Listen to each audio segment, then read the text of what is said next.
Purposely. Your life, God's purpose. Listen at purposely.com. You and I are about to read one of the most powerful forgiveness stories in the Bible. In order to forgive someone, you need to give them grace, and it's not easy. I believe you're going to see yourself in today's story. You're going to either see yourself as Joseph, the one who wasn't entirely innocent, but who was wronged greatly for many years, or you're going to see yourself in his brothers, the people who did wrong. And I want you to know something. There is grace for you either way. It's why somebody wrote a hymn called Amazing Grace. It's the best adjective for it. Welcome to the Bible for Busy People. I'm Erica, your host. And before we dive into the story of Joseph, I want to share some of the most meaningful words in the world with you. Of course, they come from the Bible, from Romans chapter 8, verse 28. And we know that God causes everything to work together for the good of those who love God and are called according to his purpose for them. Everything. That's a pretty all-encompassing word, right? So you might think of some of the worst things that happen to us in our lives. Those things fall into that category, into everything.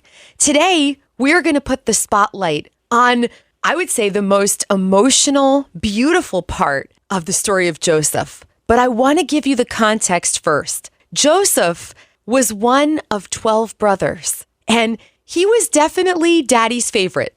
Jacob was the father, and his father had given him a coat of many colors, and Joseph probably wore it with a smile on his face. You know, when you're a sibling, you tease each other, you rib each other, or maybe he had a heart issue about it. I don't know what his heart was like, except for I know that he walked with God because of what we're about to read together. And so he also was having dreams where both his parents and all of his brothers were bowing down to him. And he was sharing them with his family. And even his dad was annoyed when Joseph shared these dreams. And so the brothers got so angry one day that they threw him in a pit. And they sold him off to be a slave to the Egyptians. Does that fall under the category of everything? Everything? God causes everything to work together for the good of those who love God and are called according to his purpose for them? Yes. He was sold to Potiphar, a very wealthy Egyptian man. And Potiphar's wife seduced Joseph. He was doing so well serving Potiphar, and yet this woman took advantage of him. And he said no, and Potiphar's wife falsely accused Joseph of raping her. And Joseph was thrown into jail. Again, it falls under the category of everything.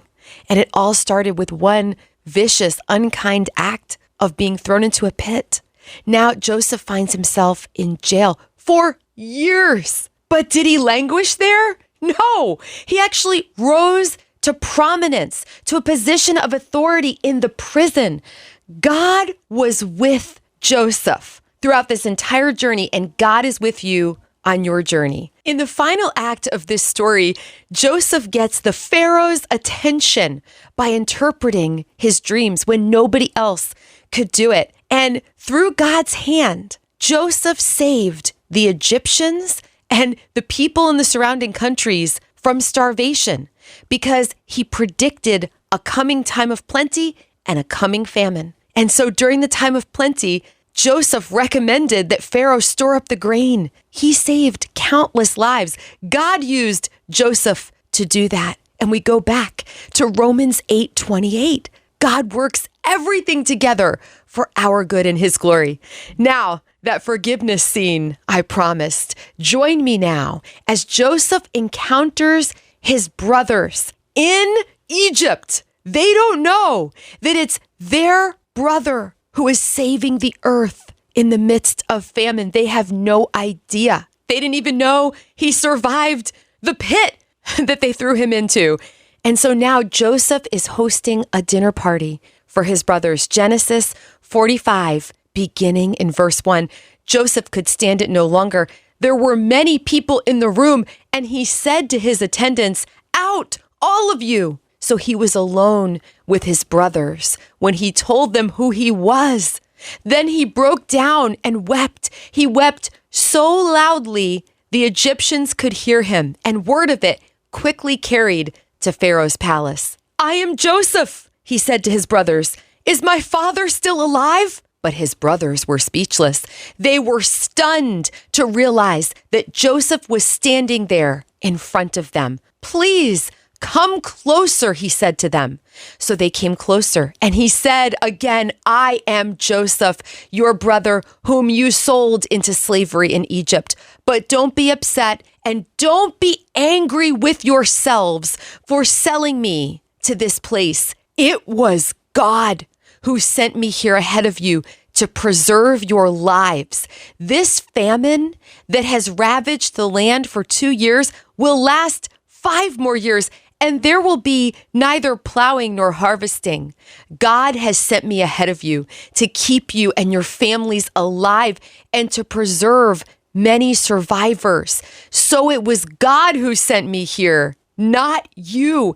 And he's the one who made me an advisor to Pharaoh, the manager of his entire palace and the governor of all Egypt." Maybe you're asking yourself right now, how is it possible for Joseph to extend that kind of grace? I want to submit a thought to you right now. I think it's because Joseph walked with the God of grace. He received grace upon grace, like the Bible talks about, during all of those years apart from his family. I think he was so tight with God, and he saw the big picture. He looked with what I love, somebody calls faith eyes at the situation. And he saw, okay, God, I didn't want to go through this, but I see that you had a plan all along. Grace is part of God's plan. Sometimes you and I have to give it. Sometimes you and I have to receive it. Both are godly moves because you and I know that God causes everything to work together for the good of those who love God and are called according to his purpose for them. You are loved.